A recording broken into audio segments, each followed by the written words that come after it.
So if you're like me yesterday, you watched Trump's State of the Union address and just hated pretty much all of it. The misrepresentations, the half-truth, the outright lies, the bravado, the hordes of Republican dude bros just applauding at nothing. It was awful. It was awful, front to back.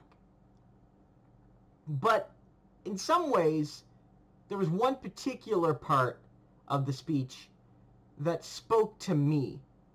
Not because I agreed with what was said. In many ways, it's because I fundamentally disagreed with it. But because it spoke to some of the core fears right now emanating from the Republican elite, but also from the wealthy more generally.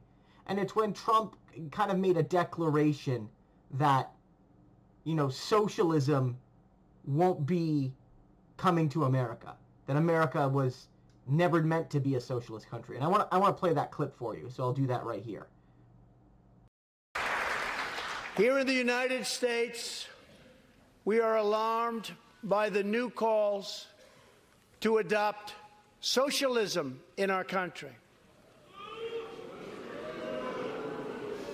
America was founded on liberty and independence, and not government coercion, domination, and control. We are born free, and we will stay free.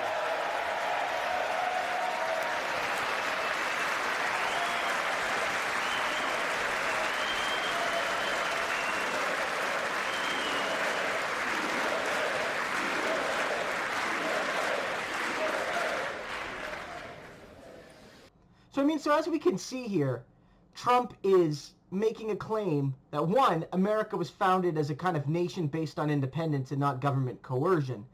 But frankly, we know that that's BS. America was founded as a nation where people owned people and where the state enforced that property relationship, meaning that, if slaves escaped, the state would help those owners of property to enforce that ownership.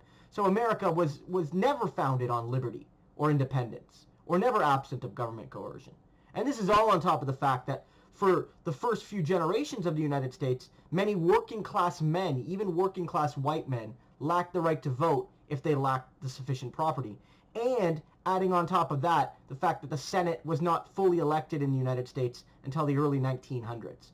So putting all aside, Trump's BS about, the United States being a society where people have always been free and will always be free.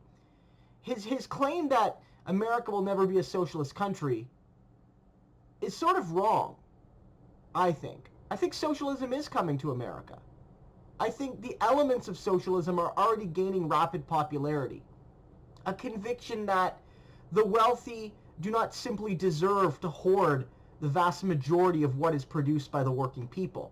The reality that billionaires and millionaires, multimillionaires, don't simply deserve to keep all of their ill-gotten gains. That not only do we need higher income taxes as proposed by Ocasio-Cortez, but that we need even higher wealth and estate taxes to address intergenerational inequality, to fight, as FDR would call them, the economic royalists, who, without nobility or title, nonetheless control our democratic processes intergenerationally through the vast sums of wealth that they pass on to their offspring. It brings up the reality that the private sector isn't solving some of the issues that face the American people. Poverty, unemployment, social injustice, intergenerational inequality. None of these things are being solved by the market. And in many ways, the market is inhibiting those solutions. Socialism is coming to America because people realize that the profit motive, when it comes to the most important things, is not only inefficient, but is malicious. It not only makes it difficult to get things like healthcare, it makes it impossible for millions upon millions upon millions of people. And so, Americans, especially young Americans, mind you, especially millennials, who will increasingly become the leaders of tomorrow, and are already in some ways the leaders of today when we see people like Ocasio-Cortez, They're realizing that capitalism doesn't work for working people. And I want to kind of highlight Bernie Sanders, who in his response to the State of the Union, much better I would say, made various points. He made one clear point where he said, you know, capitalism is working for the rich. It's working for the people who stay at Mar-a-Lago. It's working for the people who run hedge funds. It's working for the people who have millions upon millions. It's working for the people who are in the top 1% and earn, you know, almost half of the newly generated income in the last decade. It's not working, however, for the broad working class, for the half of the American population that has less wealth than the top 3 earners, for the average working class person whose wages, when controlled for inflation, are no higher today than they were in the early 1970s. It's not working for them. And what Bernie said was key here, because what Trump is doing, what Trump is trying to do, is associate capitalism with freedom and democracy, and therefore associate socialism with totalitarianism and a lack of liberty and freedom. But what Bernie says in this clip that I'm about to play is that the capitalist society, based on profit motives and based on inequality and based on this reverence for private property to such an extent that it denies millions of people the basic human necessities and dignities, that system does not work. That system creates suffering. It creates oppression. It inhibits freedom. And that's why Bernie Sanders, as a democratic socialist, is making the case for socialism as freedom. So I want to play this clip. President Trump said tonight, quote, "We are born free and we will stay free," end of quote. Well, I say to President Trump, people are not truly free when they can't afford to go to the doctor when they are sick. People are not truly free when they cannot afford to buy the prescription drugs they desperately need.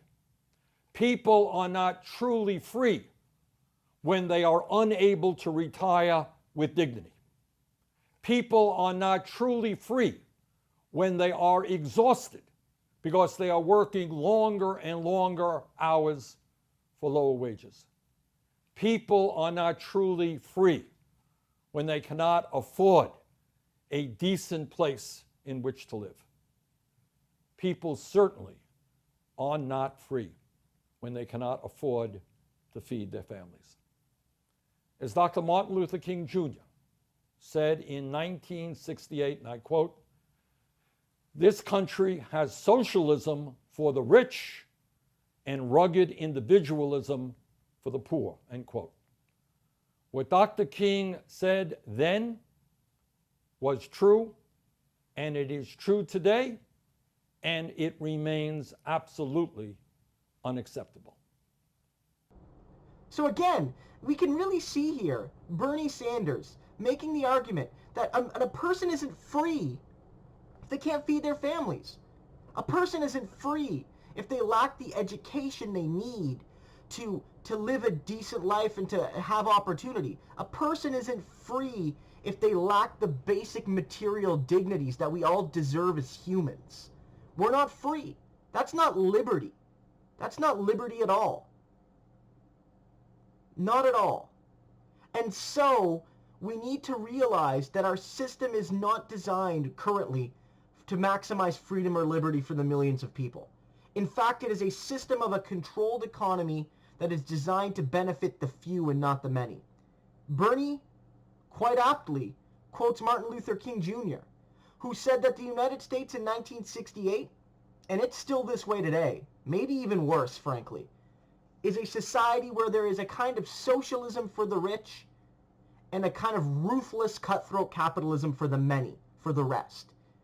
The rich have systems to protect them, official and unofficial. The poor, they're one bad day away from homelessness in some cases. They're one car bill away from losing their job. They're one medical bill away from bankruptcy. That is not a system of freedom. So my view is socialism is coming to America because America's founding ideal, genuine or not, of freedom, of democracy, of equality of all before the law, of universal human dignity, is anathema to capitalism. And the only way that America and countries like it, countries founded on similar ideals like Canada and Britain and Australia, New Zealand, a lot of the English-speaking countries founded on these values, will only achieve those values when we build a democratic socialist economy, where there is greater equality of opportunity and greater equality of condition, where the economy is also part of our democratic structure, where people don't just have the right to vote once every 2 or 4 or 6 years, as it were, but have the right to make meaningful decisions of the structure of their day-to-day lives, their workplaces, their communities, the broader economy. That is what we mean by democracy and freedom. And that, my friends, is socialism. So Republicans are scared. Trump is scared. Frankly, a lot of Democrats, a lot of centrist Democrats are probably scared because they realize that the ruse is up. The ruse is up. The financial crisis in 2008, but gradually over then, figures like Bernie Sanders and Ocasio-Cortez and many others have really shed light on the inequities and the oppressions of our current economic system. And that if we want freedom, we need socialism. If we want democracy, we need socialism. If we want universal human dignity, we need socialism. And so the Republicans are running scared. And I just want Trump to know that, buddy, socialism's going to win. We're coming for you. We're coming for all billionaires. And by the ballot, by democratic rights, we're going to take what the workers have rightfully produced. And we're going to build a just and humane society. And all of your fear-mongering, it's not going to work. This generation's going to change things. And I can't wait for it.